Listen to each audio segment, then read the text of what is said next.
Hey guys, so today's video, I'm actually going to be reading an article in the San Diego magazine. It is from a woman's perspective. The author is Nicolle Monico, I believe is how you say her name, and if it's not, I'm so sorry.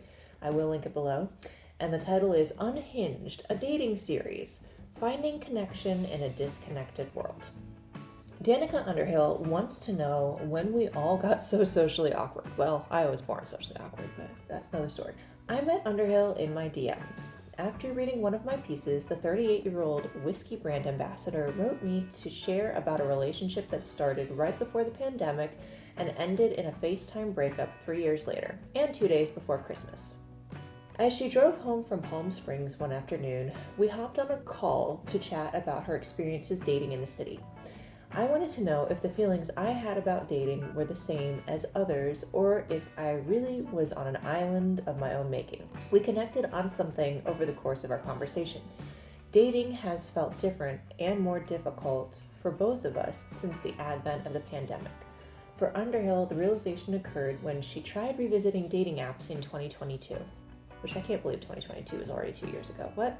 That digital space was suddenly a new world, just like the one outside of it, filled with people fatigued by years of uncertainty and isolation. And this is a quote, "I got on Bumble and Hinge and immediately felt 25 years older than I actually am. I felt so confused by the technology that I used to know so well," says Underhill, a Seattle native who moved to San Diego 8 years ago. "I was like, what are all these premium features? What are all these new things? Combing through profiles, swiping, chatting, flirting, cringing, getting left on read, it all felt strange." Underhill remembers thinking that COVID and social distancing affected how everyone communicated. "I was trying to register these changes. What's different about me? What's different about the world?" she says. "I kind of felt almost instinctively like I wanted to internalize it, like it was something different I was doing. Then I realized we just all went through this huge global change. I think the pandemic reframed our brains on a lot of things," and this is now the author. "Collectively, we've changed. It can't be ignored that 4 years later, we're still somewhat socially rusty." Last year, a poll conducted for Newsweek showed that 42% of participants admitted to being less sociable than in 2019. That's crazy. We're exhausted. This is potentially the most "don't talk to me, I'd rather stay at home" era we've had in a long time, which doesn't make for the most ideal setting to find love. I recently read a headline declaring that lockdowns turned us into antisocial goblins, and honestly, that's not wrong. Research also points to people withdrawing rather than seeking connection when they experience loneliness, meaning that throughout the pandemic, as many struggled with feelings of depression, it actually began to change how they interacted with others and affected their ability to seek out relationships. Connection has become so accessible that people don't treat it as special anymore, Underhill says. I get it. She's hitting on something that many of us feel but can't exactly explain. COVID took a toll on us all, and we're really lucky to be approaching some sort of normalcy these days. The thing is, though, the internet provides a pretty cozy place to retreat with all your friends. Between the parasocial sense of hanging out with your favorite podcasters, curling up with virtual girlfriends during a 50-part TikTok series, or getting that quick dopamine hit of matching but never actually talking on dating apps, we assuage our loneliness with low-stakes activities. These new antisocial behaviors could be a big part of why dating seems so much more difficult. Those who may have once spent their weekends at bars, sports events, concerts, or dinner parties are now holed up at home, where meet cutes don't really happen, unless your Uber Eats driver happens to be hot and single. I'd love to know if a relationship started that way. Please let me know if you do know of one that did. And even if people are swiping from their couches, not all of them are seeking love or even a fling. They may just want momentary connection. That really hit me hard. That's heartbreaking and probably really true. Both men and women on the subreddit for online dating have complained that their matches never seem interested in actually meeting. So, how do we weed out those who are swiping just for a self-esteem boost, and how do we meet people organically in an increasingly isolated world?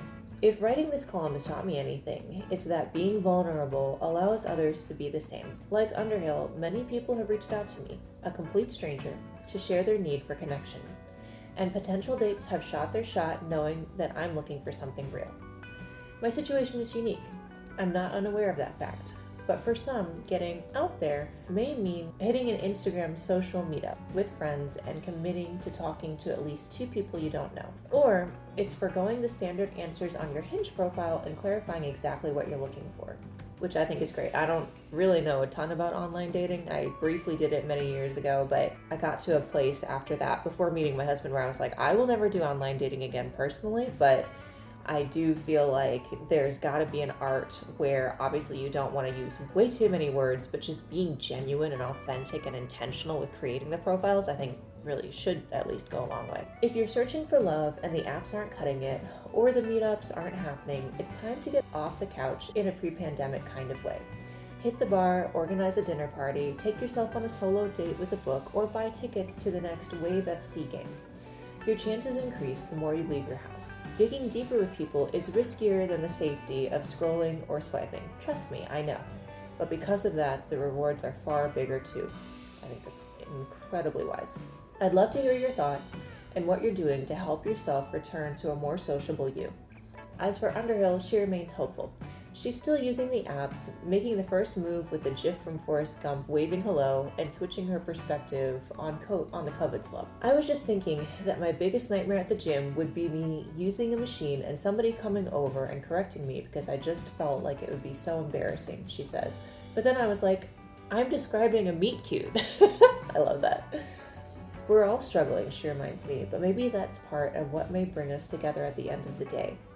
And then she's quoting, I do feel there's some reassurance knowing that it's not me. The scene is very hard, she says. I'm hoping that maybe we're just kind of like the foot soldiers, like the infantry, connecting with singles for the sake of solidarity and friendship. That's the end of the article, and I thought that was excellent and so very true. I really do think that COVID, while in some ways it probably brought along some really good changes in society, I really also feel like it made anyone who was already isolated feel even more isolated. It made people who maybe didn't see value in isolating start to see more value in isolating. And I think it created the dating landscape into one where it just feels absolutely impossible to meet genuine people because everyone's staying at home. But I think something else that people tend to forget is that even though it can seem scary to open yourself up to vulnerability in relationships with others, while you are technically risking being hurt, like the author said, you're also almost guaranteeing yourself more joy and more positivity in your life at the same time. We have to not be afraid of experiencing hurt. We have to focus on the positives that we'll inherently gain through creating those connections with people, through learning how to just be our genuine selves amongst others, and just keep putting ourselves out there no matter what, because it's never going to come back as like a zero reward to you in the end. Of course, there will be hits and misses in any kind of social settings you're putting yourself into, not even just dating, but just friendships. But the more you do it with intentionality, with a genuine nature, the more it is going to come back to you in return. The more people will get to know you and trust you. You never know when someone that you befriend might know someone else who's single and they match you up. I have multiple friends who got matched up by their friends. So I really think this article is excellent in just reminding us that we have to learn to be vulnerable and not just hole up inside our homes out of fear, and just do it. Do the thing, put yourself out there, because it will reward you in the end.